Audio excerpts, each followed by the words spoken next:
for that.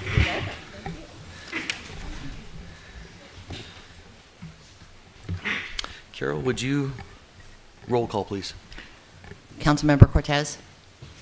Here. Councilmember Youngblood. Here. Councilmember Nisley. Here. Councilmember Ring. Here. Mayor Cartwright. Here. And we have the adoption of the agenda. Have a motion. to I adopt. move to adopt the agenda. I'll second.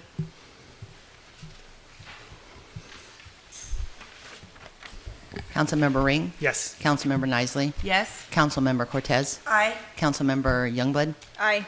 Mayor Cartwright. Aye.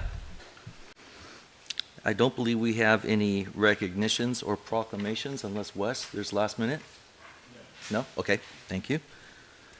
Next, we'll move to matters of interest to council members. Okay, we'll tell you what, I'm going to present a matter of interest, and then in the meantime, while I'm speaking, if you think of something, just motion and it'll be all yours. Okay.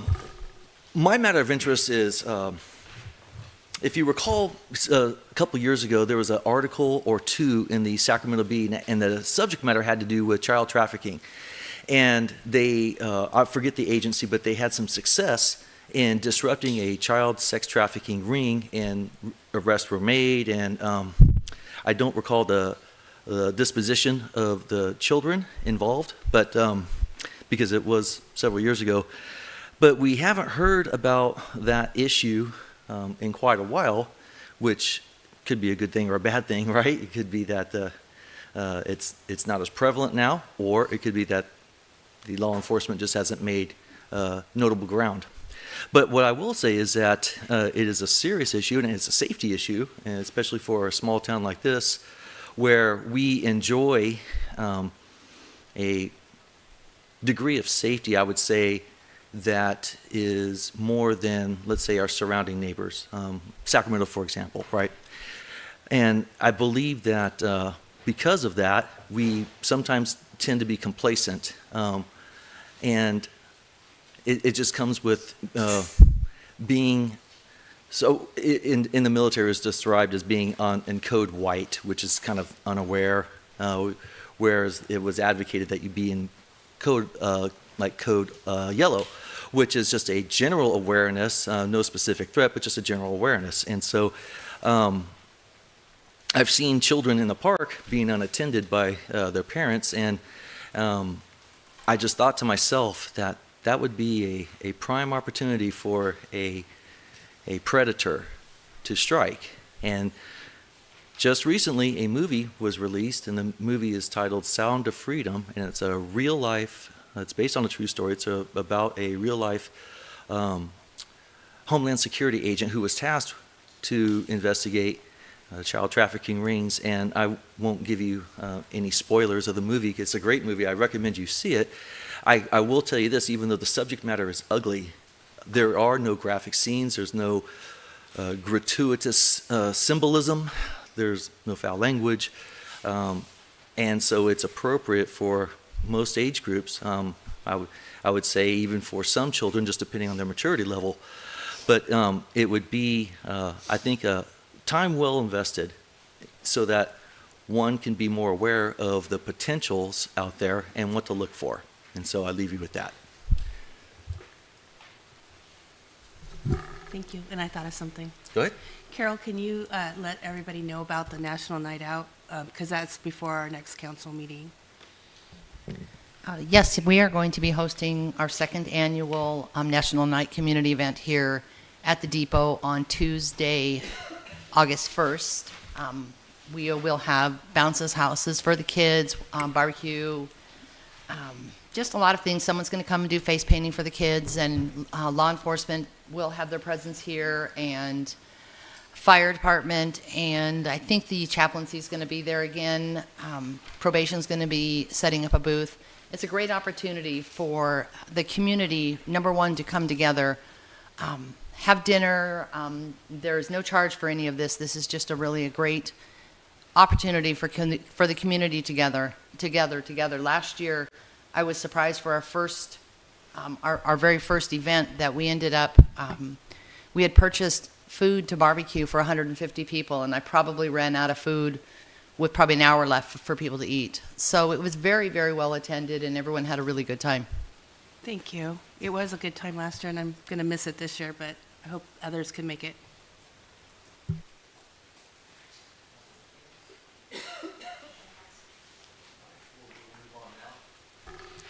We'll move on now to the town manager's report. Wes? Thank you, Mr. Mayor. In your packet, I put in a memo to council. There's a couple items I'm going to highlight for the council and for the public. In particular, the UC Master Gardeners. Council entered into an MOU with the Master Gardeners to utilize the library grounds for demonstration garden back in July 12th of 2022. The Master Gardeners have a funding through their sponsor agencies that are ready to move forward. The Master Gardeners will also need to satisfy permit processes with the town administration, including plan review and building setbacks as part of the plan review, and then the building department to satisfy the electrical and ADA requirements of the project. We've asked the Master Gardeners to come tonight and present to council because the majority of council was not present or on council at the time that the MOU was entered into. And tonight, Karen is going to present to you the presentation on that item. The second item I wanted to bring to your attention is the Costco. We've heard rumor that Costco is anticipating the opening in September of 23. It's actually, the original schedule was to open in January of 2024. And unfortunately, there's been some delays on their part, so we probably likely will not see the Costco start stocking shelves until March of 2024. So which means we'll probably get a couple months of revenue from Costco at that point, and that's one of the things that we'll visit as we look at the budget and work through it and see if there's some mid-year review that we need to do as part of that discussion. The last item I wanted to point out for council is the Public Safety Committee. At the June meeting, council directed staff to kind of come forward with an emergency services concept to do a public safety committee. The goal at this point is to bring forward a concept to council by the September 2023 meeting for the council to consider. That's all I have, Mr. Mayor. Okay. Thank you, Wes.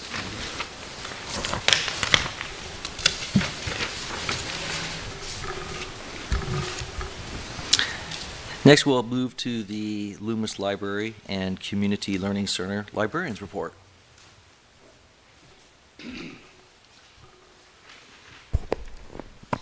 Good evening. So I wanted to start tonight by just talking a little bit about our summer reading program that we have going on. As I mentioned last meeting, we did have a kickoff party in the middle of June, and we had over 250 people attend that summer reading kickoff party on that day. So we were very pleased with that turnout.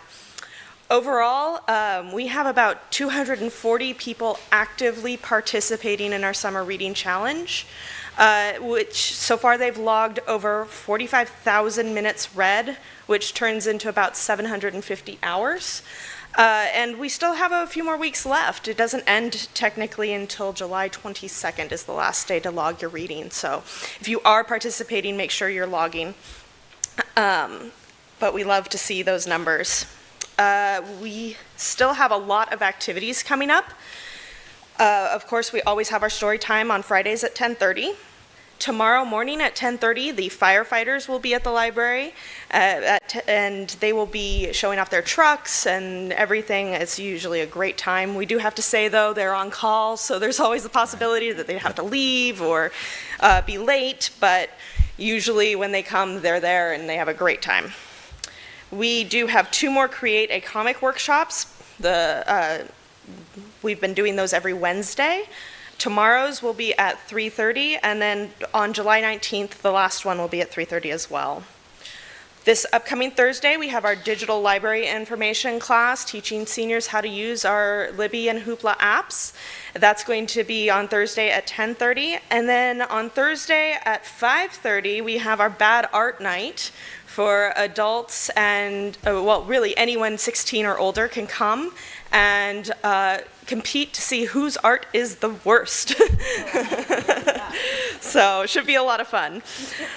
On Saturday, July 15th, we will have a class called Jumpstart Your Family History with Barbara Leak. That's at 10:30, all about genealogy. And then at 3:30, we have the magic tricks with cards. So if you're interested in learning some, sleight of hand or illusion, that's the class for you. If you have picked up a mini masterpiece canvas, those are due back on Saturday. If you have not picked up your mini masterpiece canvas, sorry, they're all gone.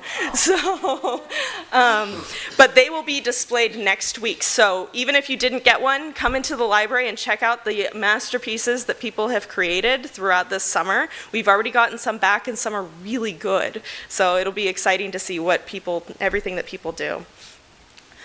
On July 18th at 5:30, we're going to have our Manga Madness. And then finally on July 22nd, we have both our Read to a Dog in the morning, where kids can come and read to some very sweet doggies. And then at 3:30, another Magic Tricks with cards. So if you missed the first one, you can make that second one. And then July 25th, to end out the month, we will have our Spice Club, which will be talking about the Ethiopian spice. I'm going to butcher this, Alicha Kimem. And so that's going to be at 6 o'clock. And then on August 4th, we will have a local author, K.benedict, come and do a special story time for us that Friday. August is traditionally the month where we sort of scale things back, so there won't be a whole lot going on in August, but we'll still have some things. And then before I end, I just want to mention that our parks passes, we have 18 of them. They're currently all checked out, and there's a wait list for them. So if you want to go somewhere this summer, if you want to go to the lake and get free parking and free entry, put a hold on it. We have 18 of them. The holds list does cycle through pretty quickly, so it would be about a week or two, but you do have to plan ahead for that. So that's it. I can take any questions if you have some. Council? All right. All right. Thank you very much. Thank you.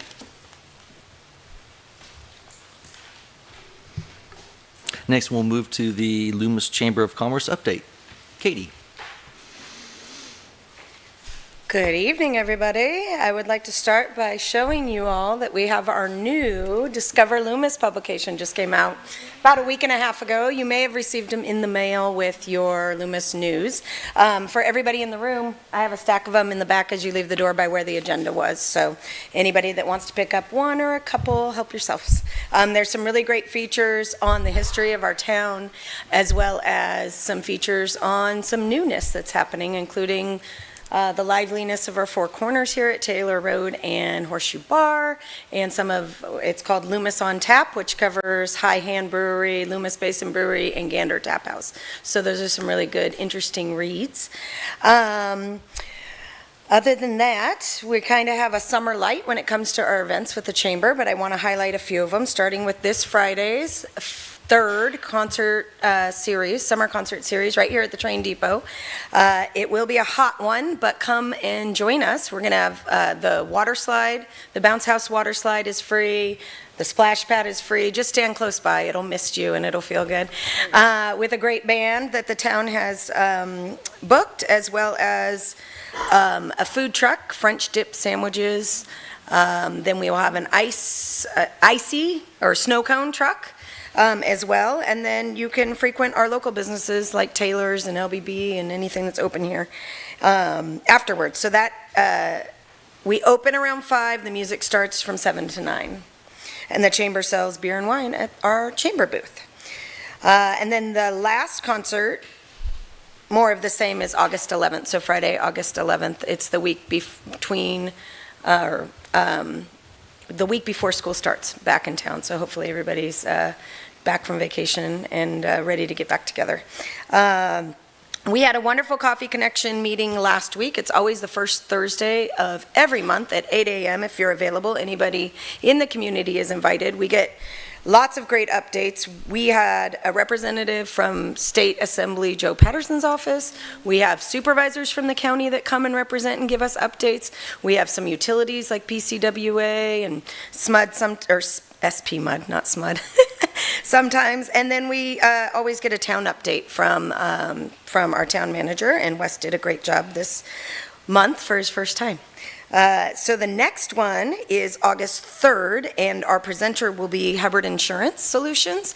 They're a local business, a family-owned business that's been in Loomis for over 50 years, and they are going to present a little bit on the state of private home insurance and business insurance in the state of California right now, which is not really the prettiest subject, but they know it in and out, and they're going to present to us.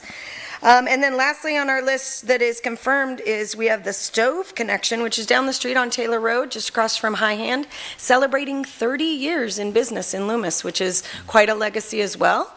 And that'll be on Friday, July 21st. We'll be having kind of an anniversary ribbon cutting celebration, and they'll get recommendation, or I'm not really sure what it's called, from the Board of Supervisors as well, in recognition of that anniversary as being a longtime business member here in Loomis. So that's what I have for you. Any questions? What time is the ribbon cutting? You know, I think it's at 5 o'clock, but I'll confirm, and just follow all our social medias, and I will send that information out once it's confirmed. Sounds good. Any other questions? No? Oh, thank you, Katie. All right, thank you.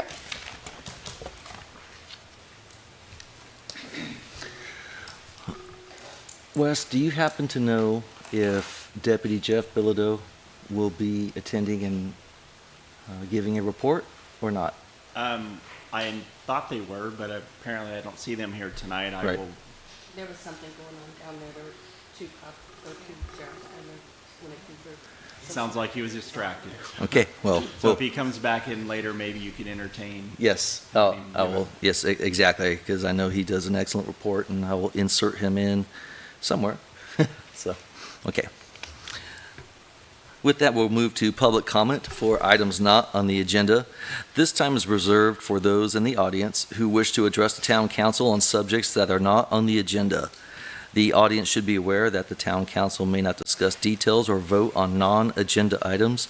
The council may refer your concerns raised during public comment to staff or place on future agendas. Please note that the audience will be allotted time to make public comments on any item on the agenda at the time that that item is heard. So open to public comment. Sir. Good evening. My name is Gary Savelli from Loomis here, and I'm also a member of American Legion Post 775 here, and I'm also on the fundraiser committee. And we're planning a fundraiser on September the 10th. It's on a Sunday from 3 to 7. It's a barbecue, tri-tip barbecue meal with a dance also. And the cost for that is $35 a person and $60 a couple. So you save a few dollars, save $10 if you sign up by a couple. There'll be tickets for sale on that, and also we're going to have a flyer that is going to be publicized with the Chamber of Commerce and also the town, the Loomis News, and hopefully the town website that you folks provide. So that's on September the 10th, and the deadline date for the tickets would be September the 1st, and it'll be a no-host bar and everything. You could just we're going to have flyers all throughout the town in different businesses where you could check out, take a QR code snapshot and go from there and buy tickets or so on too, also that way. Any questions? No? Okay, thank you. David? I do. It's just a question for the town, but so when Sean was here, he was the one running our Facebook page. Do we have anybody running our Facebook page now? I believe, Yes, we do. We do. So is that something that that the town should be putting on the Facebook page? I'll have Jordan look into that. Okay, so then if so, then if you can get his information. absolutely. Okay, thank you. All right. Oh, by the way, I failed to mention, so excuse me, that that's going to be at the Blue Goose. Okay, Okay. good to know. Okay.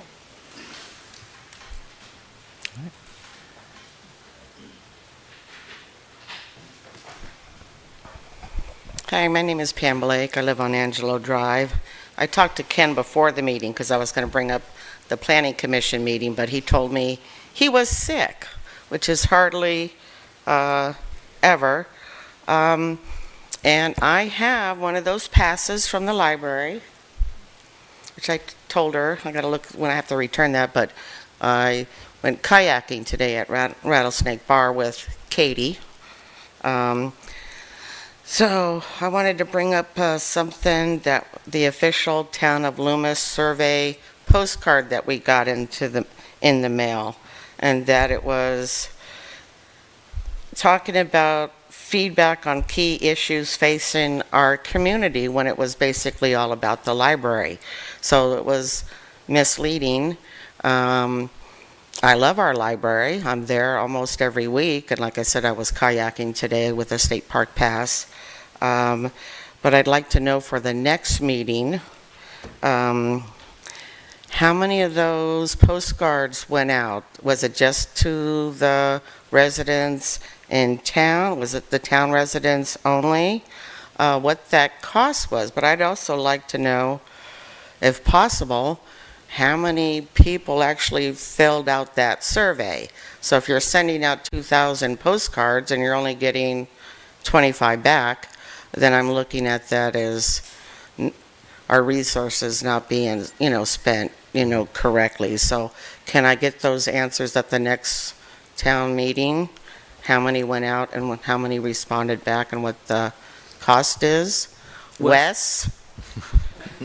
Yeah, so I'll look into that, and the timing, I think the information's in, and we need to meet, and it's on the calendar as to when we're going to meet and go through that detail, but I understand there was a substantial amount of response. Okay, well, that's good to know. Yeah, and there, and it's part of the discussions you have with the community is one of them is identifying different issues, not just in particular to the library, but we'll have a full presentation on that. I don't know if it'll be at the next meeting. Or I'm watching the clock, so I need to can you finish your answer after? I'm just really, did you give me a little extra time? Oh, you paused. Okay, I'm sorry. Go ahead and finish your answer. I'm not sure if it's going to be at the next council meeting in August or if it'll be September when we'll bring that report forward to council to look at and consider as an informational item.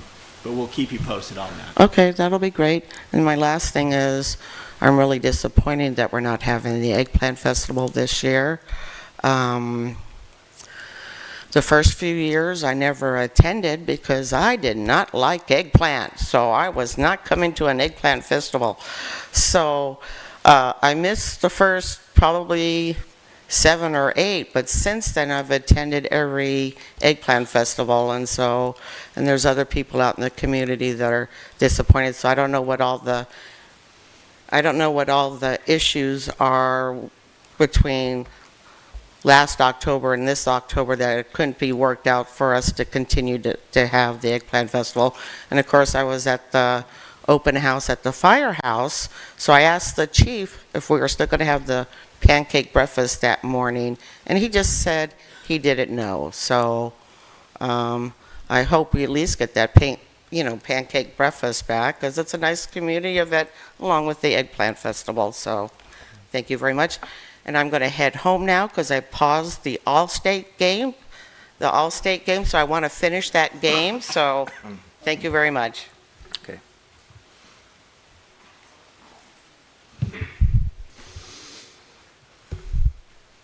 Carol, do we have anyone on Zoom for public comment?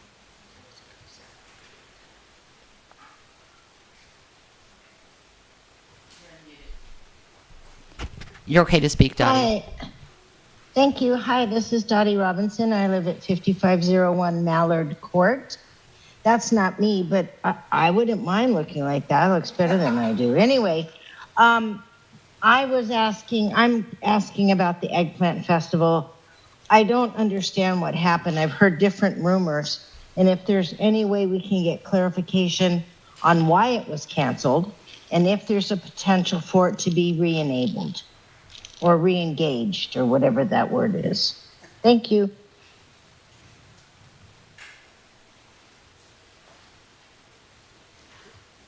Can we do that? We can't respond in The council is allowed to briefly respond to questions of such nature, that just not to get into a dialogue back and forth. And hopefully I'm representing you well here, Jeff, as you're online. Yeah, that's exactly right. And there, You can give some direction to staff, you can ask for clarifying questions, that sort of thing. You just can't have a conversation. minor dialogue. Okay, so I could request the chamber to say something, or, Yes. oh, Katie, do you? Can I say no? All right, so due to a lot of logistics between last October and the planning of this year's Eggplant Festival, which started earlier this year, there were a lot of details that led the chamber itself, as a committee who plans the Eggplant Festival, to decide to pause it for a year and to figure out what our community wanted and needed out of this particular event. But since our press release went out a month ago, we've heard so much feedback from both the community and the local businesses about the decision to cancel it, that there are new conversations opened about other options. So I would like to report back at the next town council meeting as to how that all pans out. Very nice. Sounds good. Thank you. Thank you, Katie.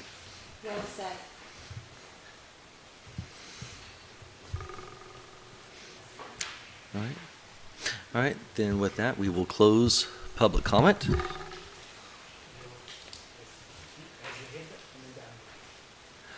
Check, Carol, would you check with Miguel, because it's going back and forth?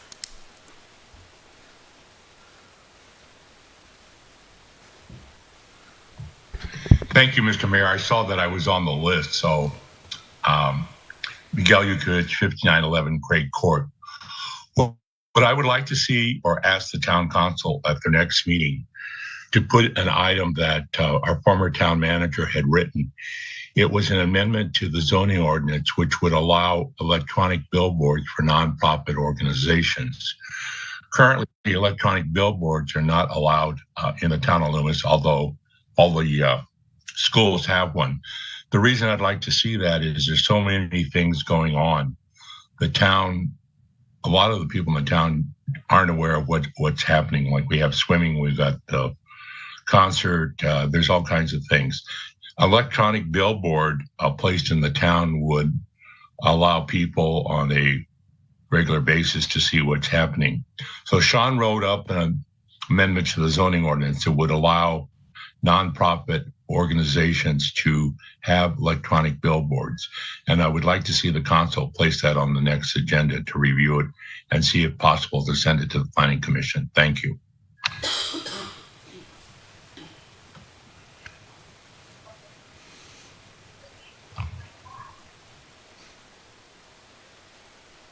And that's it, Carol? Okay. Something real quick? Yeah, go ahead. Am I wrong when I am thinking that the town council passed something within the last year or two that allows electronic billboards for the town? No. Well, That was- nothing was passed. Oh, It was it was just brought discussed. up, okay. Right, that was a, if I remember correctly, that sign was to be a replacement sign as you enter in on Horseshoe Bar Road, right where the new Starbucks is, or just right past it, Right. where it has all the civic organizations, such as Lions Club, Rotary Club, so on and so forth. And in that area, there was supposed to be an electronic, or there was proposed an electronic sign. I remember that too. But the conversation that was brought up was that it would be on town property, then they were looking at another location, possibly actually where the chamber is, because that's town property, so there was a discussion, but it was never brought back to us yet for a vote. So, Okay, it's news to me, but staff will look at it. Well, where and were you? We'll, we'll look into it and get back to you. Right, and Wes, just to the best of my memory on that, there was, one of the issues was the actual property having an easement for that sign, as opposed to moving it, like Jenny said, to the Chamber of Commerce site, because they own it. So I think there was, it initially started out as the sign and the electronic nature of it. Then it got deeper into, okay, well, what property is it going to be most appropriate on, and the maintenance, and then you get into the budget of all that. So it's a bigger can of worms than just having a sign. But it. And ownership of the sign? I was not clear on that. Were you guys clear on who would own it? Because whoever owns it, Staff will dig into it. right? Because whoever owns it is going to maintain it and all that kind of stuff. So, all right. Okay, so we will we'll delve more into that next meeting. Now we will move to opportunity to comment on the consent calendar. All items listed under the consent calendar are considered by the council to be routine in nature and will be enacted by one motion unless an audience member or council member requests otherwise, in which case the item will be removed for separate consideration. Does anyone in the audience have an issue on the consent calendar that they would like discussed separately? Dave? I'd like to ask what my name is Dave Daly. I'd like to ask what the $143,000 to Lucci Company is for. That's Okay. Dave, what number is that? number 11. Number 11. Okay, so It's kind of vague on what it's for.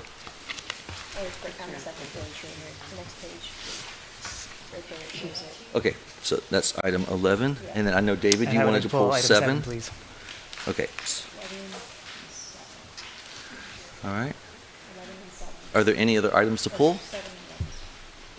What was the other one other than pulling item 11? 7. Item 7, okay, thank you. All right. So then, do I have a motion? Go ahead.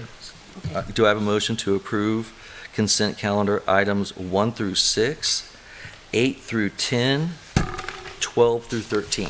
I moved to adopt consent. I second. Okay.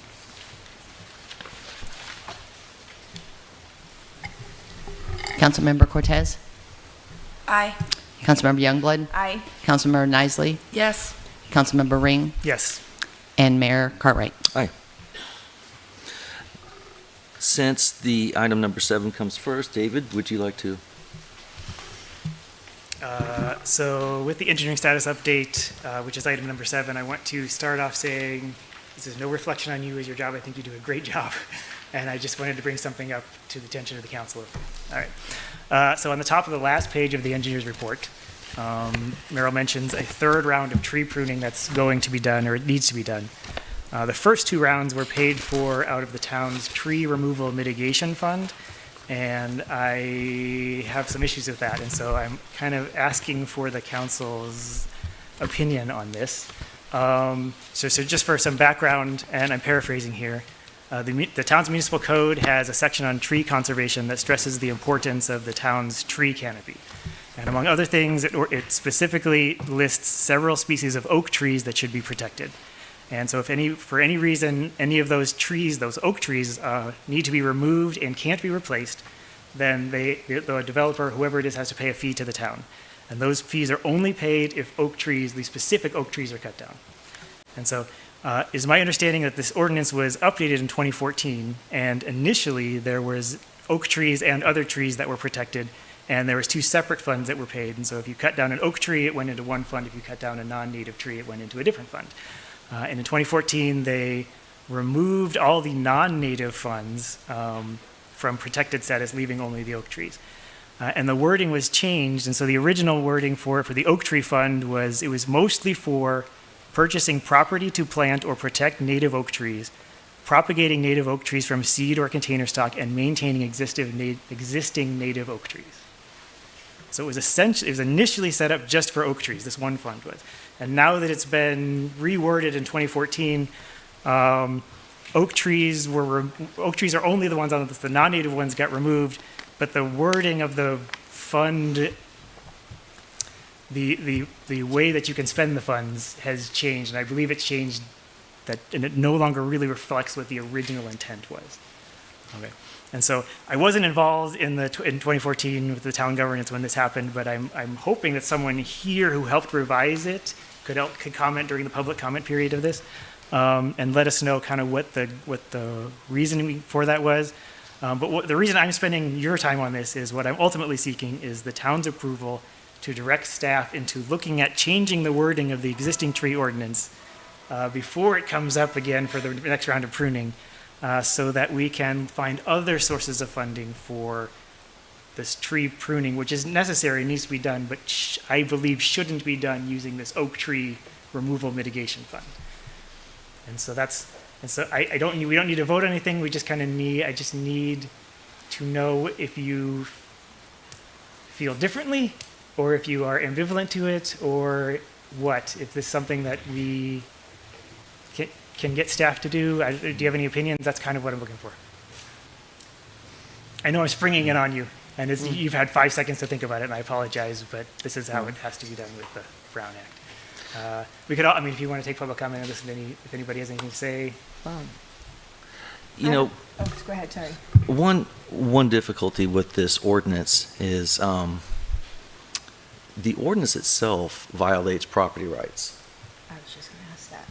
And so it rubs people wrong from the get. You know, when you buy a piece of property and there's an oak tree on that property, that oak tree is considered chattel, which is property, and you own it. And for the town to have say over another person's property is much like a taking. And when there is a taking by the government, usually there's some sort of remuneration to the person who the property was taken, but that's not the case here. In fact, it's the opposite, where the landowner, if the landowner chooses to dispose of that property, then they have to pay a fine as outlined in the tree ordinance. But it's their property, and the town doesn't reimburse the property owner for the care and the maintenance of that property, but yet they require a fine when the property owner chooses to dispose of it in some manner. So this is a difficult one. Now, the tree ordinance has gone through two versions, if you will. And you mentioned 2014 was a rewrite, if you will. And it's still, even though it has been adjusted and there's 3 heritage trees that are now specifically outlined as opposed to non-native trees, I know we get all that, but still, we come back to the crux of the matter, and that is, it's someone's property that the town is, in essence, taking or controlling. And so it's an issue that I understand after talking with council, that it was the lesser of the two evils. And the lesser of the two evils, or the two evils were, municipalities were required to have some sort of mitigation plan. I believe it was tied to CEQA, which is the California Environmental Quality Act, in which any person can bring suit against a person who they feel is violating CEQA or is developing a piece of property that has a element that impacts the environment. And so, as whether you're a property owner of 5 acres and you're going to put a couple houses on that property, like a mini residential, or if you're a big developer, the question is, as a person who's going to be investing in a development of such, is what am I getting into? What am I into for? Because you have to understand whether your project is viable or not from a financial standpoint. So not knowing what the impact and cost could be of defending against CEQA lawsuits, the tree ordinance was a way to know what you're getting into, because it was $6,500, I believe, for a tree that had a 14-inch diameter at chest height. There's lots of criteria to it, but anyway, there's a formula, and that way you could assess the trees on the land and then know what you're getting into as far as a mitigation cost, as opposed to the other side, which is defending against CEQA lawsuits, and that's kind of an open-ended thing. So even though it's not a desirable ordinance, I do see the utility in it, just from that standpoint, because it brings clarity to a project, and then it's up to the developer to go forward with it or not. But at least they'll know, they will have knowledge of what they're getting into. Now, getting directly to your contention as far as the use of the funds, and it hasn't been, the ordinance hasn't been able to be executed simply because we don't have the land to put the trees on. And then you have to foster those trees until they really become mature. We're talking about a 5-year period when they're on their own. So the town doesn't own the land to actually execute this ordinance, but yet we're collecting fees from property owners. And so they're sitting in this fund that we can't properly use. And so, but one way to use the funds that was within the ordinance was the tree trimming, which needed to be done. So my understanding is that that was a way to legally use those funds without violating the ordinance, because the ordinance just can't be executed as it is. So, Jenny, you've been along this ride for as long as I have, maybe longer. What am I missing? Or I'm sorry, I have a little bit of something in my throat. I was on the Park and Rec Commission, or plan, or what we called it back then in 2009 and 10. Before this, so I was not involved with any of this. And I hear your issue is, what I thought your issue was, is using the funds to trim trees. Mm-hmm. You want to see them planted. And I know that we tried. We went to the property over there on the park, the Heritage Park. Yes. And planted, and we had a plan where we tried to have water dripping down, and those, I don't believe those trees made it, and there just hasn't been any land, not saying there won't be any land. So from part of what he's saying is, I'm conflicted, is where I'm at. And but I do think that it was looked by our staff that it was allowable use, and the pruning needed to happen, and I happen to know someone that a tree fell on them, and I think that a couple other trees have fell, and I think that's very important that we take care of this. And so for me, this issue of pruning is an important issue. So that didn't give you much, but that the history of not having a place to plant the trees is an issue. And I don't dispute that the pruning is important. I mean, I totally agree with that. That's definitely something that should happen. What I disagree with is using, and again, I also don't disagree with the fact that what our current ordinance states, that using it for pruning is an allowable use under our current ordinance. I want to change the ordinance so that that's no longer the case. That's what I'm looking for, is because I don't think that we should be using money that was paid to keep our tree canopy, to keep the oak tree specifically, should be used to just prune any old tree. And I understand that there's this pocket of money that we haven't found a use for it since, and I get that.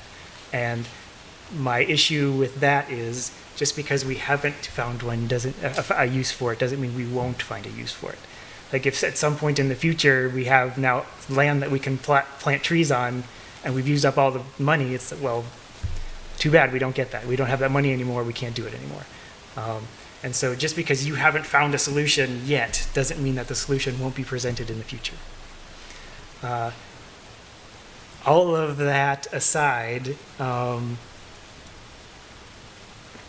don't know that I really want to address I was going to say, I was going to talk about the tree ordinance itself, and I don't have an issue with that.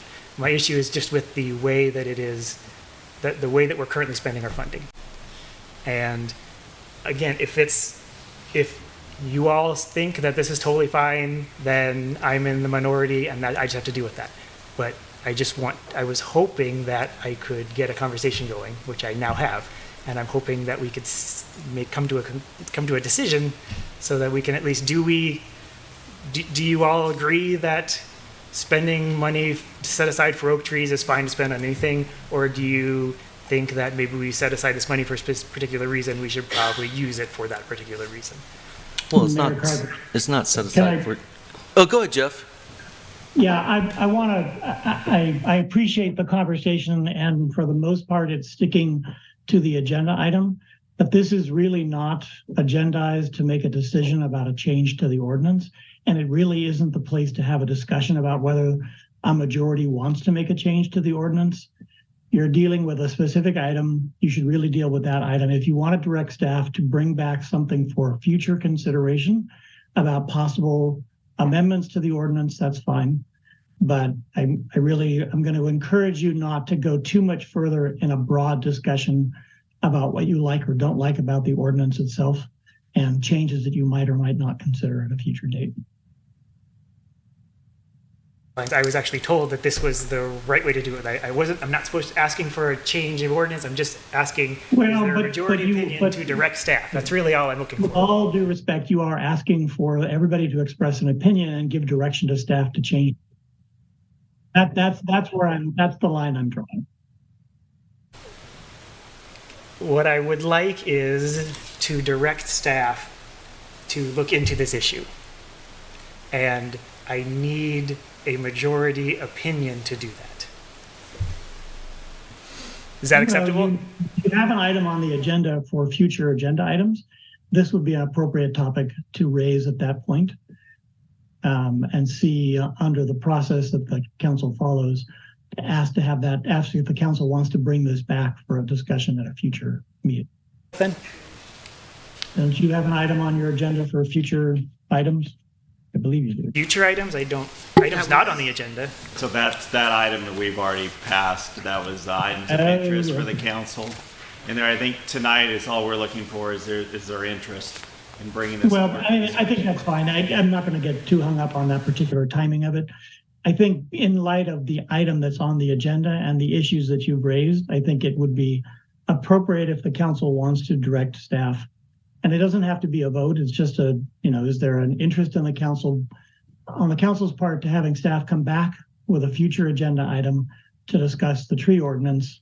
And, it can be narrowly tailored to a discussion about allowable uses. It can be broadly tailored about the ordinance itself and other potential changes that might be desired.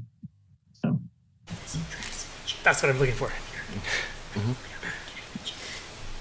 Okay. So I have a question. So we had the general plan 2 years ago when I was planning commissioner, and I believe this was actually addressed, correct me if I'm mistaken, we did bring it up, we had a vote, we actually revised that actual ordinance, and I was the vice chair under immediate past Mayor Duncan, and I believe you guys all voted on that committee to ratify that. So, I'm just point of order. I'm just questioning this. Why we're bringing this up now when it was part of the general plan that we actually updated that portion of it with the tree ordinance. I remember that conversation. We haven't voted on the general plan. No. I mean, I know that we actually went over this in the general plan. That's all I'm asking is, wasn't that? I mean, the people that were on that committee, they voted, and we updated that. So I'm just kind of curious as to. So the general plan that the committee you were on, yeah, and it hasn't been ratified by the council yet. So that's not so yet you're part of the asking actual. for us to It's not prove part of the that. actual. Okay. I'm not actually asking you to approve anything. All I want is, I would like to direct staff to do something about this, and I need a majority opinion to do that. Okay. I was just curious because I remember this exact subject coming up on the general plan. I was here when Merle gave an explanation of why the funds could be used, and I feel like they're being used for proper use, and I don't need to see this item come back for the change of that, as I feel like it's something that is been looked at by our staff. That's just me. I agree with that. I was just about to say that I don't think that it is not my opinion that we should be wasting staff's time. I think that they are appropriately doing things and taking care of trees that need to be trimmed so that we're not letting them fall on people and people's cars. So I'm content with what staff is doing, and I appreciate you guys. Thank you. I'm not saying don't prune. No, I I'm saying understand that. use the money from somewhere else. I understand Okay, that, but yeah, I don't think I need to see it come back. okay. Oh, me again? Well, we're taking a consensus here. Well, Would you like to see staff look into this matter or not? I would like to say if I would be happy to donate my oak trees that are about ready to fall into my house. If anybody would like to take those for that. For the replanting? Yes, because as it is right now, the house that I live in, which is very old, I'm on the verge, if we have another winter, of probably not having a roof. So I'm one of those people that these two have talked about, that I have so many oak trees that are so old, they're on the verge of caving in my house. So I really either need to have them trimmed, or I would be happy to donate them so I could get them off my property. So there you go. That's my thought process towards that.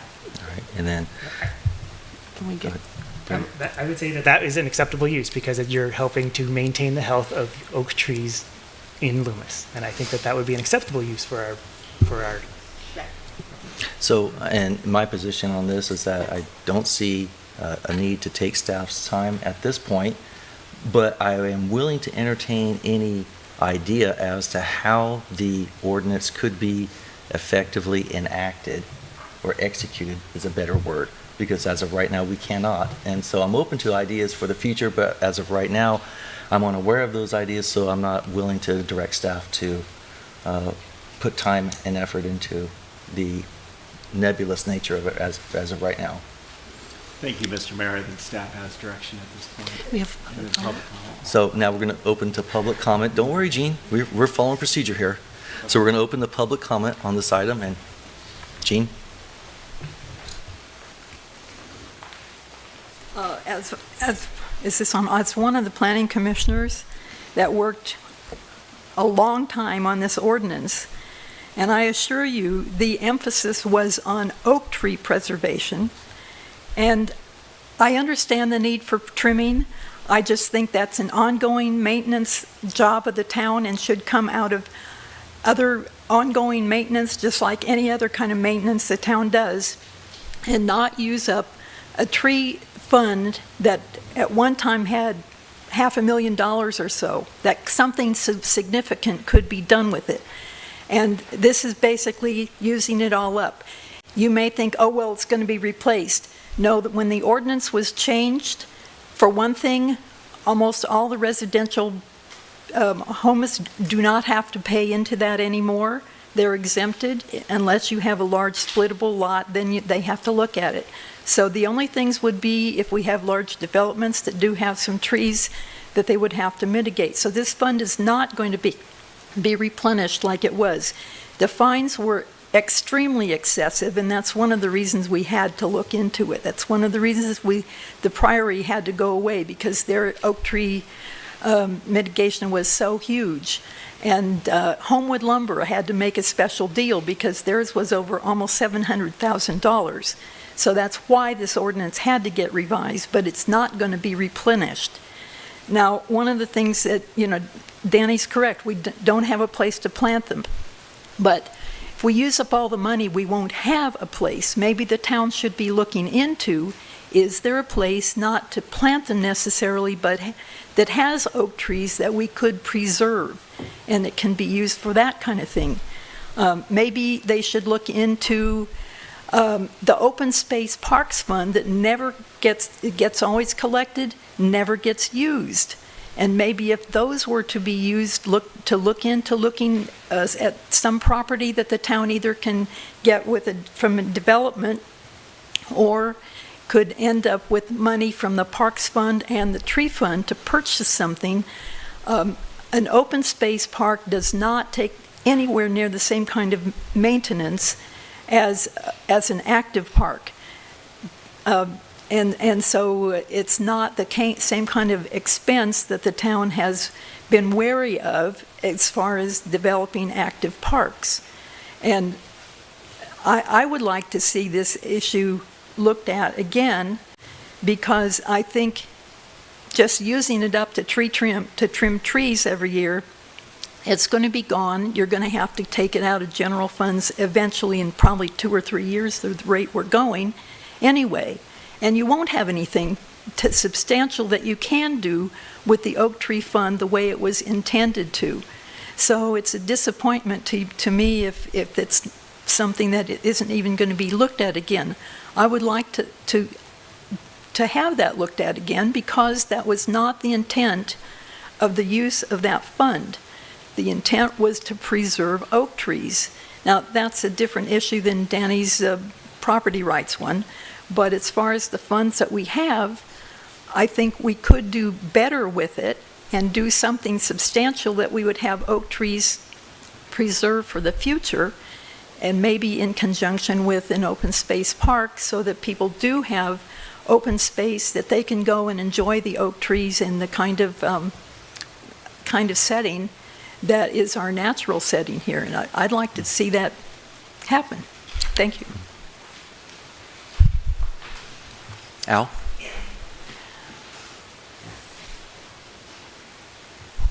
Al Frangione, Loomis Union School District, Senior Director of Facilities, Maintenance and Operations. So piggybacking on that conversation, the school district happens to have about 3.5 million square feet of space, some of which is in the town of Loomis, some of which is in the Greater Basin. And we are currently in the process of not just designing new school campuses, but also figuring out better ways to manage our existing campuses. One of those elements, of course, is trees. So we employ landscape architects, arborists, and we're creating a master plan for all of our sites. And we're working in conjunction with those individuals, as well as the UC Master Gardeners and others, to really become better stewards of our space. So the first thing that comes to my mind is probably we should sit down at some point with Wes and the town and figure out a strategic partnership, because quite frankly, schools are an excellent location to put some of these oak trees, whether they're heritage blue oaks or what have you. Furthermore, the idea that was just presented, I think, is actually a really good idea. We're currently master planning sites that would have both organized recreational spaces and play fields, but also more natural park areas. So I think there's probably a collaboration here. I don't want to get in the way of the pruning program or anything else, but we certainly would be willing to open up a dialogue with the town of Loomis and say, hey, well, let's figure out a way to reinvest some of these monies very accurately back into how they were, I think, intentioned originally, but also master plan some new ideas on ways to do it. So just want to throw that out there. All right. Thanks. Thank you, Al. That's an excellent idea, I think. Something worth considering and pursuing. Hi, Dave Daly. I just have a comment. When I moved in here in '98, I put a cement wall around my house, and there was 2 oak trees exactly where I wanted to put my wall. It cost me $100 an inch to remove these oak trees. That's what it was. It's been this way forever. And whoever changed the ordinance so that these builders could go on properties and destroy them and cut down these trees like they did behind me over on Sierra College, that's why they do it. This whole thing is to preserve the oak trees. I got charged $100 an inch. It should stay that way for anybody that wants to cut down any preserved oak tree, black oak, whatever kind of oak it is.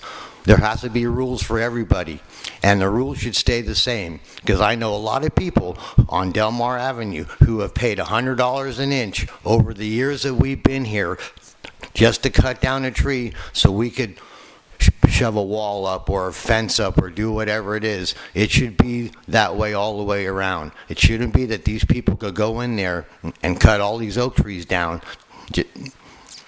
and not have to pay anything and have no consequences. Thank you.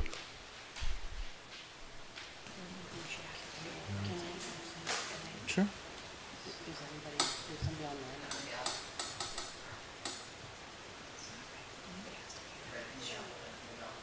Go ahead. Yeah. And then, yeah. Hi, thank you. Miguel Yukovic. I think you just got your answer that we were looking for. Can you hear me? Yes. Hello. Go ahead. Yeah. Oh, okay. Miguel Yukovic, 5911 Great Court. After 20 years being on the town council, never finding out an answer on how to use the tree mitigation funds, you just got your answer from the school district. I think that would be fantastic, and I would strongly suggest that you meet with the school district and follow a oak tree preservation plan with them by planting oak trees on their properties. Thank you.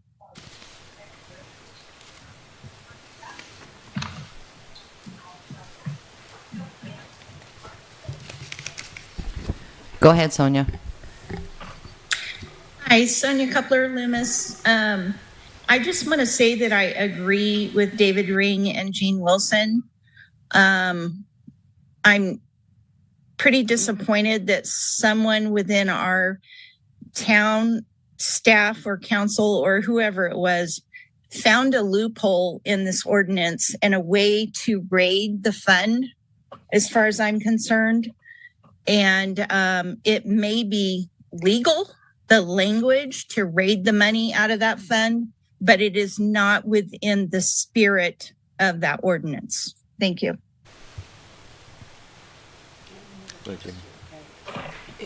It was explained to me that with the general plan update, after a general plan update, typically then the ordinances behind that get updated after that. And I'm not sure if that's correct, if I have that, but that's how it was explained to me, because there's a couple other ordinances that I would like to bring up, but I was told that we should go through the general plan first. So that being said, if conversation was had at the committee levels for the general plan, for the ordinance, I have no problem with bringing it back, but I wanted to make sure that we do it in an order that needs to happen correctly. And I don't know, because I'm not staff, so that's a question for you. But I don't have a problem coming back, but I don't think we need to revisit this right now. But it sounds like we do have some options. Yeah, it sounds like it's an opportunity when the general plan comes forward before council, and I mean, the recommendations of the committees is ultimately at the discretion of council to some degree. You can make amendments if you see fit. And when this comes forward, and it sounds like, Stephanie, that you are part of that discussion, that you can hash it out at that time, and or wait until afterwards, like Jimmy's suggestion, and revisit it at that point if you'd like. It's pretty much at council's discretion.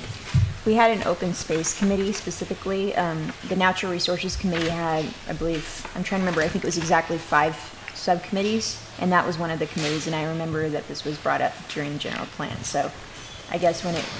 yeah, what I'm saying is I don't have a problem with bringing it in that discussion at that time if that works. We'll make sure it's highlighted during the general plan process for approval for council to discuss on there, if that works. I think that's the right way to do it. I just worry that, I agree with what you say. I think that's the right way to go, but I'm worried that we're going to spend the rest of the money before we get to that point. And so that's all, because there isn't much left, and if it's still another $150,000, it uses up almost the rest of it. So. Carol, are there no more on Zoom? Okay. And with that, we will close public comment on agenda item number 7, but now we'll open up agenda item number 11. Dave, did you want to come up and speak to that?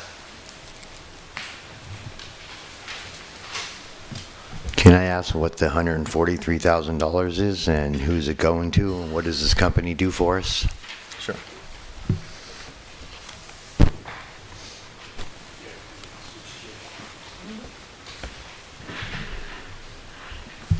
So about 4 months ago, we had our allocation of federal funding for the next round of transportation projects. The amount that Loomis got was $318,000. It's for paving streets. It's federal money, and so there's a lot of loopholes that you have to jump through to do it. This $134,000 is to hire a design firm to do the plans and specifications and do the pavement analysis and work up the drawings so that we can take it out for bids and ultimately do the work. So, like I said, it's federal money. There's a lot of you can't just do schematic designs. You have to do a real detailed designs. You have to show the right-of-way limits. You have to. It's fairly expensive. You have to show justification for what you're doing. So there's going to be coring. There's geotechnical investigations. It's pretty involved scope. But essentially, what this is this starts the process for spending that grant funds, the $318,000. We selected Brace Road in front of Costco.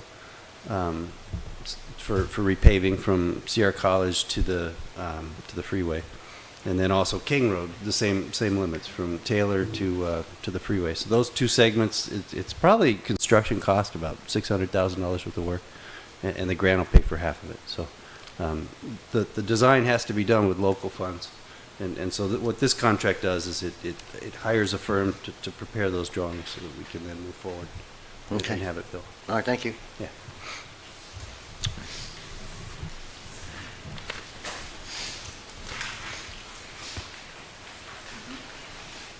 Is there any further comment for item number 11?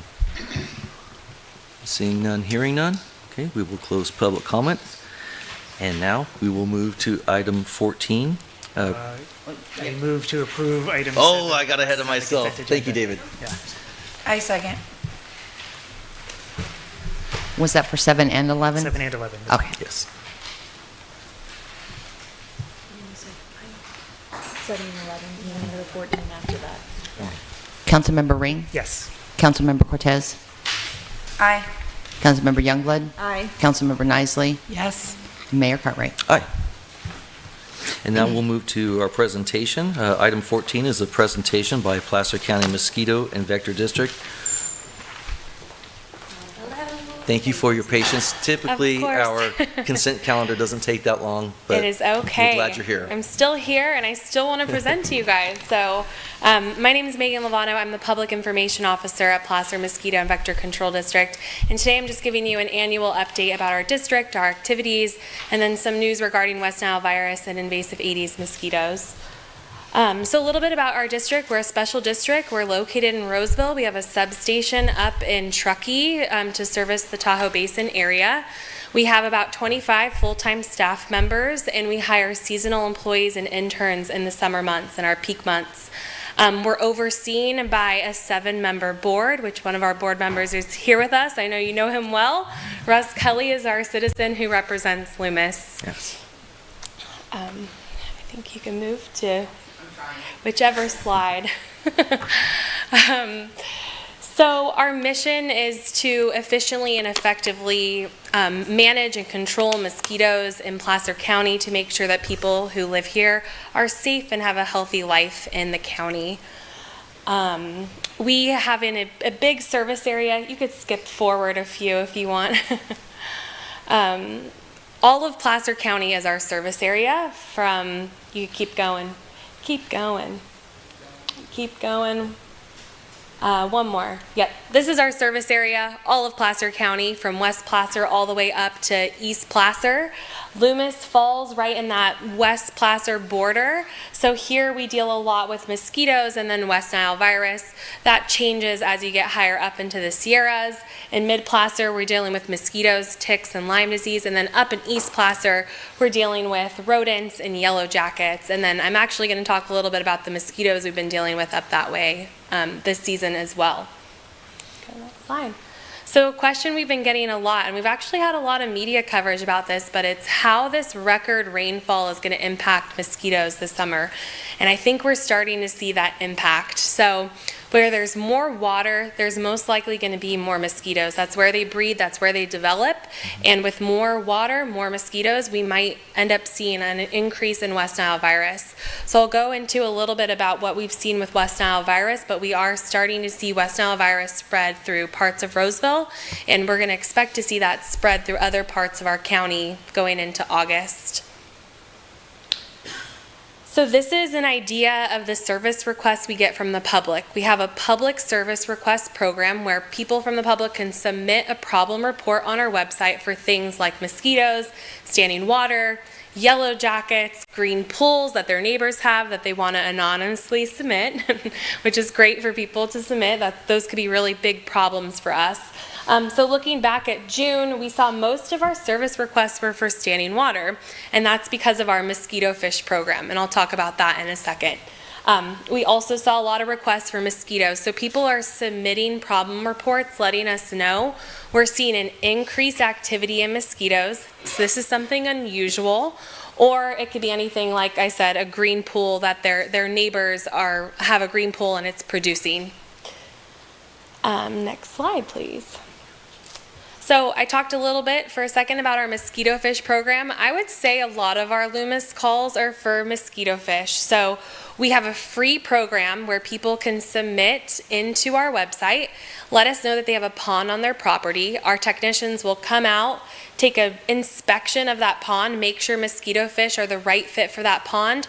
They'll place the mosquito fish, and those fish will eat the mosquito larvae from the tops of the pond. So it helps with mosquito breeding, especially in rural areas where you have a lot of standing water or ponds on their property. So West Nile virus. So this is some of our big news of the summer. We did detect West Nile virus in the West Park neighborhood of Roseville on June 21st. We have been seeing West Nile virus in other mosquito samples and dead birds in that area. So as of today, we have detected 3 positive dead birds for West Nile virus and then 14 positive mosquito samples. And that's just in Placer County. And like I said, it's mostly in that Roseville area close to West Park. In the state, there's been 65 dead birds and 283 positive mosquito samples. It's pretty par for the course this time of year. Come August is where we're concerned to see what that's going to look like, but we'll be updating the public as that information comes available. We are doing control treatment, so the public can sign up for treatment updates and where we're treating on our website. We send those out as soon as we make a decision. So as soon as trap results come in from different parts of the county, we make a treatment decision then, and the notification goes out as soon as we can so people can prepare for however they like.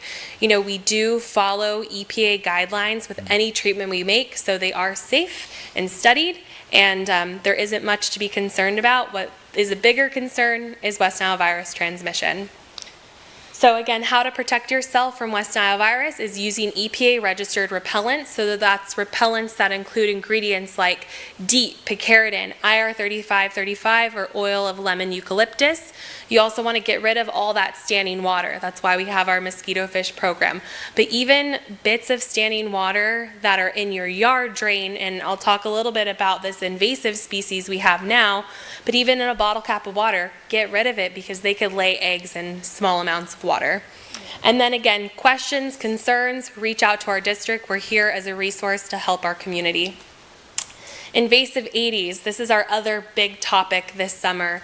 We detected invasive Aedes for the first time in 2019. Now these mosquitoes are an issue because they have the capability to transmit diseases like Zika, dengue, chikungunya, and yellow fever. We do not have those diseases circulating in Placer County or in Loomis right now, but now that we have these mosquitoes, we have the potential to have those diseases transmitted. So again, these mosquitoes could breed in really small amounts of water. That's why it's very important to get rid of all standing water. So this summer we did detect them early. We detected them in June. On June 13th, and that was in Roseville. So that's the Thiels Manor area of Roseville, kind of the older parts of Roseville. We detected more in the Cherry Glen neighborhood, and for the most part, that's the only place we're finding them right now. We are making treatments to combat these mosquitoes. We're doing both larvicide and adulticide treatments to try to eradicate them, but these mosquitoes are hard to control. They hide in cryptic sources, and they're not as aggressive of a biter as some of the mosquitoes we see in spring, but they still like to bite people. So again, we're asking the public, help us out. If you're seeing something unusual, let us know, and then take precaution, and we're going to do what we can to help combat these mosquitoes as well. Lastly, I just wanted to highlight some of the media coverage we've gotten just this past week. So a reporter from KCRA3 went out hiking in the Sierras and got kind of flooded with mosquitoes. And that's because they're experiencing snowmelt mosquitoes. Normally this happens in the spring. We're seeing this late because of the record snowfall we had. So our district manager got interviewed quite a bit about the impacts of these mosquitoes. Now, snowmelt mosquitoes aren't as big of a concern as the West Nile virus spreading mosquitoes we have here down in the western parts of Placer County. They don't spread disease to people. But it's really important to know, if you're heading up into the Sierras, there are mosquitoes out and about, and we're doing what we can to help with those mosquitoes as well. So I think that's it for me today. I kept it short and sweet. Are there any questions? Council? Thank you for your presentation. It's great. I have a quick question about the mosquito fish program. I have my question is essentially how small of a pond can it be? Because I have like a medium-sized horse trough that I remember putting fish in earlier, but I couldn't remember if they're obviously not there now because they died. Yeah. But is that something that I can get from you to put in Absolutely. So yeah, horse troughs are a request we get from a lot of people out in Placer County. We have a lot of horses out here. So we do use mosquito fish in horse troughs too. So when you submit your request, there's some check boxes of what kind of standing water you have. You can check horse trough, add a few comments of where it is on your property, and then our technicians get in touch and they'll come out and make sure that it works for mosquito fish. But for the most part, horse troughs are great for mosquito and fish. you do that online, right? Online. Everything's on our website. Was that a mosquito? Yeah. I don't know, something's flying over here. I Megan, hope it's not a mosquito. I have a quick question for you. Yes. So this invasive Aedes. Yes. So they're the vector for the pathogen that causes Zika and Right. dengue.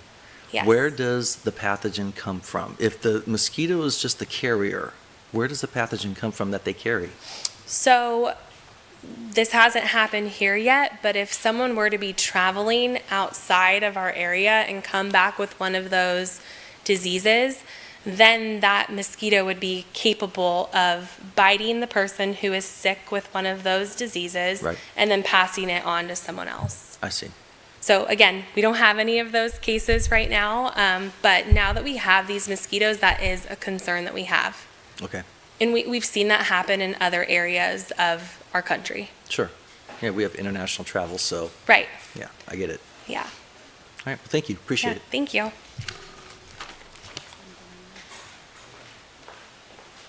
Carol, is there someone on public comment?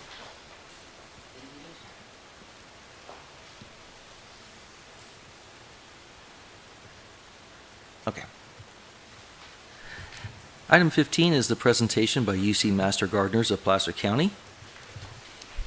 Hi, Hello, hello. I'm Karen Covey, and I have a little bit of a handout while we're getting my presentation up that will, I think, help you understand what we're talking about. So,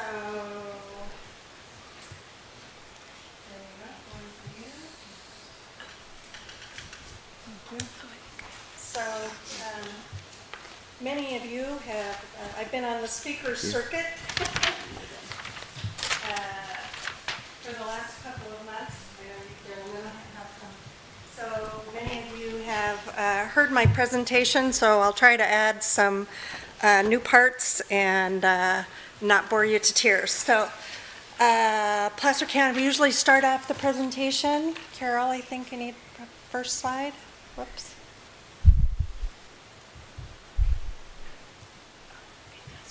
We struggle. There you go. Yay. Okay, there we go. So I usually start out my presentation with just, I don't know if y'all are aware of who are the Master Gardeners. We are a group of volunteers. We are a nonprofit, but we are under the umbrella of the UC University of California.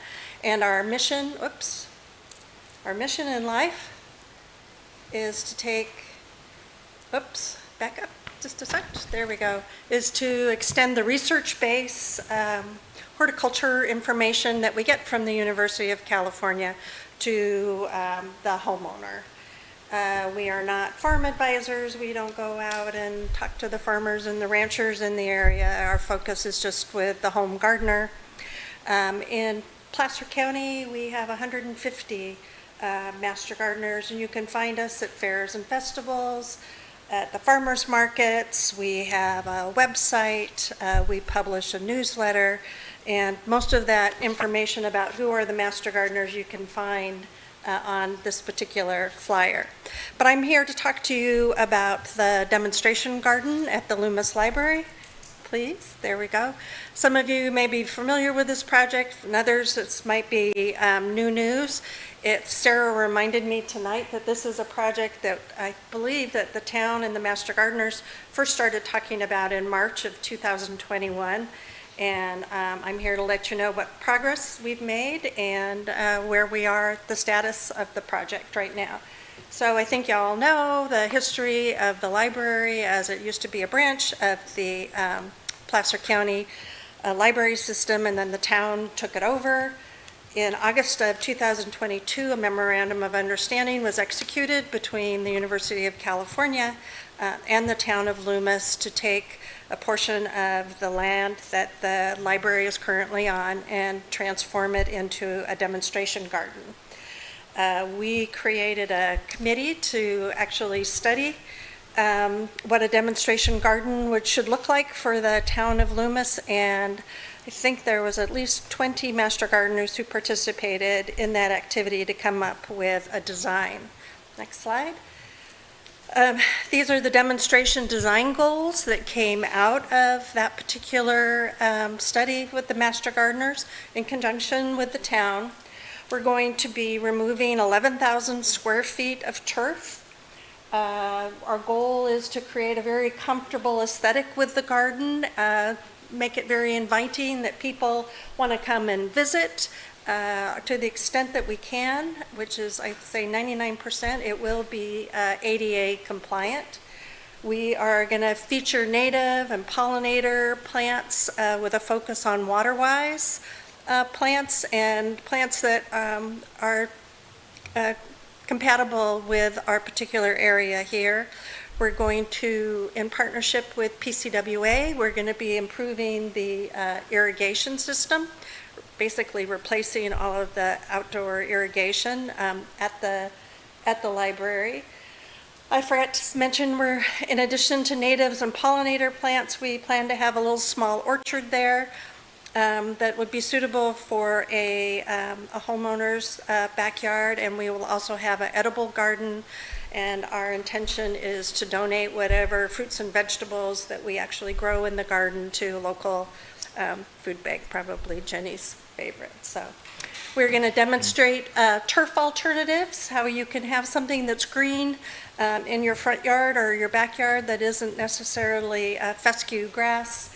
And we have some wonderful interpretive signage that we're going to be putting throughout the garden, as well as plant identification, to make the demo garden friendly, and that people can actually go through and learn about the different plants and the different details that are in the garden without a master gardener being there. We intend to partner significantly with the library to hold a lot of educational workshops, both in the library and in the garden. And so we've designed the garden with that in mind. And next slide. What I've distributed to you on the back is kind of the conceptual drawing for the garden. So you can see the different areas that we have come up with, and sort of a list of the themes of the different areas. And now, as of last week, we now actually have, and I brought tonight, our planting guide for the garden. So I'll leave it right here after the meeting. If you are interested, you can come up and take a peek, and you can see what we think it's going to look like. I personally am pretty excited about it. It's kind of nice to see it all with the plant selections there. Next slide. So our current status, as you can tell, our detailed design is completed. We are just in the process of doing our final plant selection. We should have that done within the next 2 weeks, and then we're going to go out and start buying some plants.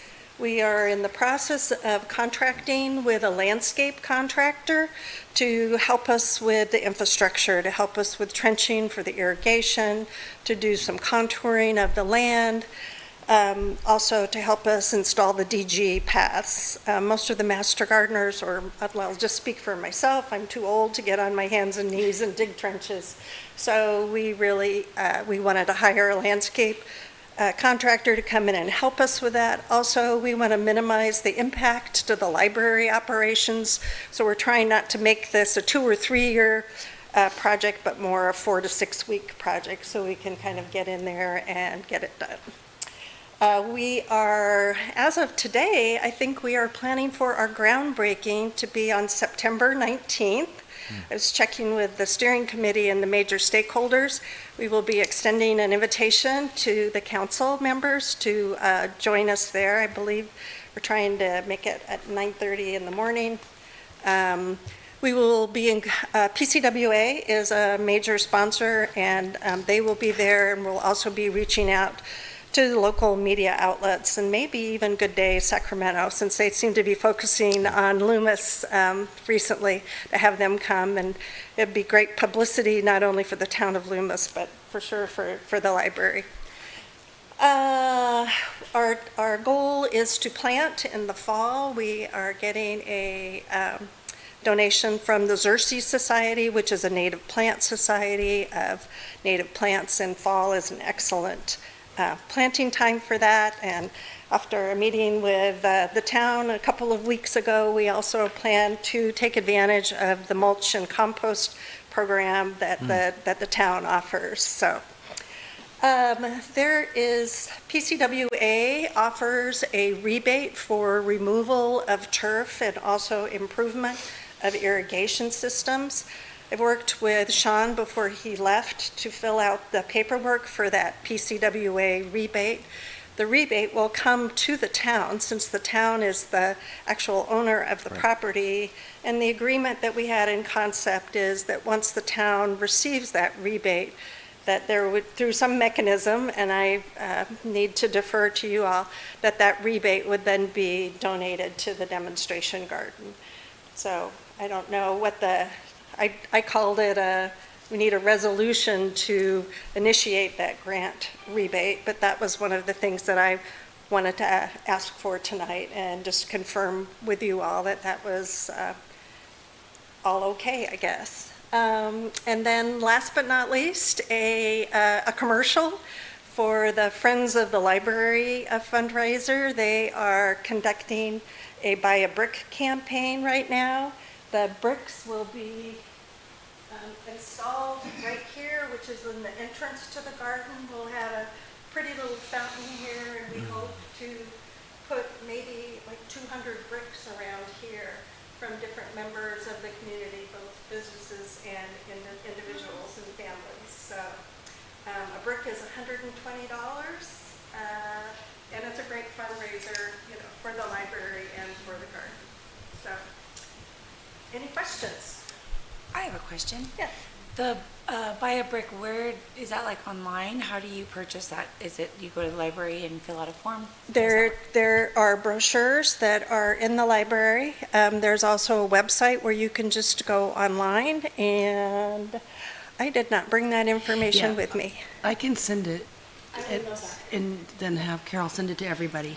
Yeah, Okay? I would love that. Yeah. Thanks, Jenny. Put it on Facebook. Yeah, yes. Get it out there. Yeah, yes. Yes. It's on the list.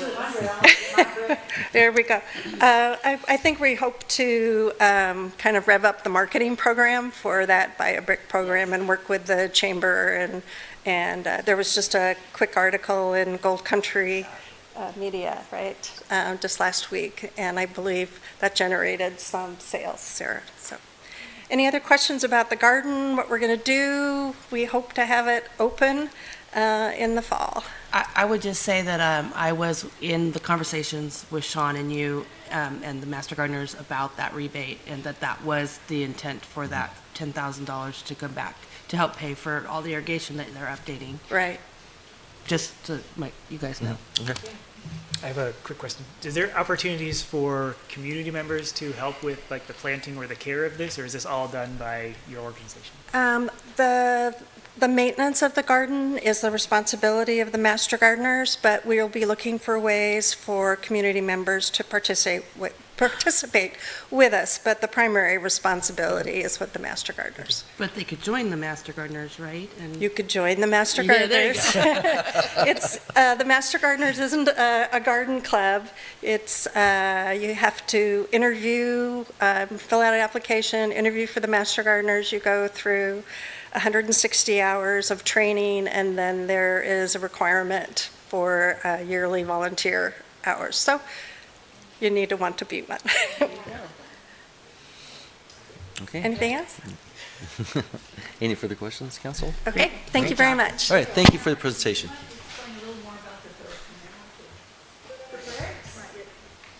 Oh, the first bricks? Yes.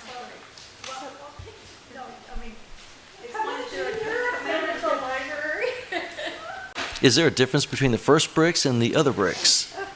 There's not a difference, it's just those special ones were purchased. These are, for your $120, you're not just getting a plain old brick. It's a commemorative brick, and you can put on it, 3 lines or something. If you want to have your family name on it, your kid's name, in memory of someone. Business. Logo. For a few dollars more, you can get a logo on it. And this is going to be a shared profit. The Friends of the Library will get a portion, and the Master Gardeners will get a good chunk of it for their project. So it helps everybody out. And you can put whatever you want on there as far as there's somebody that you want to remember and have them be able to see this brick for as long as it lasts there and know that, it was in memory of somebody or your kids' names or some favorite kind of thing that you want to put on there. So it's a commemorative brick, and a lot of people really like to have that kind of thing. You said is there 2 types of bricks? No. No. Oh, okay. The Friends of the Library bought 5 of the first bricks, and they have names to honor people that were the original members of the Friends. Okay. The post office has bricks like that. Sitting out in front of the post office, you can see them inside the ground with people's names on it. They did Yeah. a similar thing up at the Deloro pool, except those were a lot more expensive. Is there any public comment on the Master Gardener? Okay, seeing none, hearing none. Thank you again for your presentation. Now we'll move on to council committee reports. So, David, we'll start with you. I have nothing to report this time. Okay. Jim? Nothing to report. I have nothing as well. Stephanie? SP Mud is still going over their budget, which is very, it's a lot, and the possibility of whether they're going to continue with increasing our rates versus larger cities, or what they're going to do. So nothing new other than the fact they're continuing what they have been doing for previous months. So. Okay. All right. Amanda? There is nothing to report this time. Nothing to report? Nothing to report this time. Okay, excellent. Well, with that, this brings our meeting to a close. Friends, be kind. Meeting adjourned.